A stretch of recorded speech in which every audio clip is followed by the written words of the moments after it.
Well, a very happy Tuesday, everyone. Welcome to Ozarks First Fast and Local. I'm Natalie Nunn. This is the Ozarks First online news report. We're happy that you're with us this Tuesday. Well, 18 years ago today, an historic tornado outbreak hit the Missouri Ozarks. Perhaps you remember it. It was an unusually warm Sunday afternoon as temperatures soared to 80 degrees. And a few short hours later, a dozen tornadoes had torn through the Ozarks. This is the map here showing you all the different tornadoes. There were quite a few of them. This video is from Carson's Corner in Hickory County. A little after 9 p.m., the tornado grew to an F3 intensity as it crossed Highway 64. The tornado in this area resulted in one injury and numerous mobile homes, outbuildings, vehicles, and boats damaged or destroyed. This particular tornado was on the ground for 40 miles, and that damage, man, that is devastating.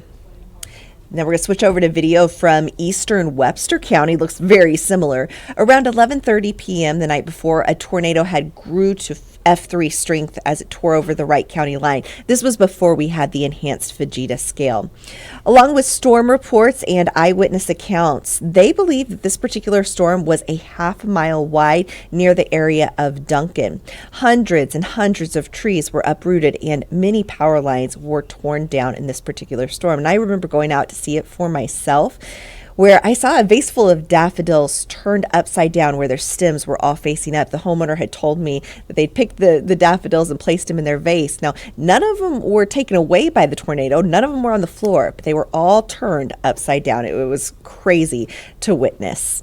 Now, we do have a few storms in our forecast. Luckily, nothing like this. 2006 actually ended up being the highest tornado count in recent history here in the Ozarks, since record keeping kept from 1950 to now. I was looking at that. It was also one of the deadliest as well.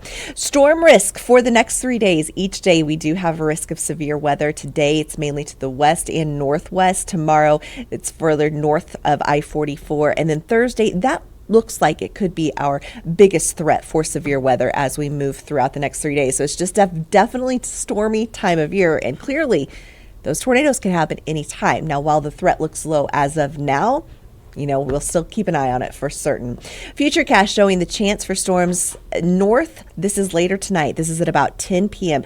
I think hail's probably going to be our greatest threat with these particular storms moving in overnight. That's going to push east. This is about midnight, moving into the Lake Ozark, Rolla area, Fort Leonard Wood. And then we should see a break somewhat on Wednesday before the chance returns late Wednesday night for our northern counties. So that's something that we're going to have to watch overnight as well.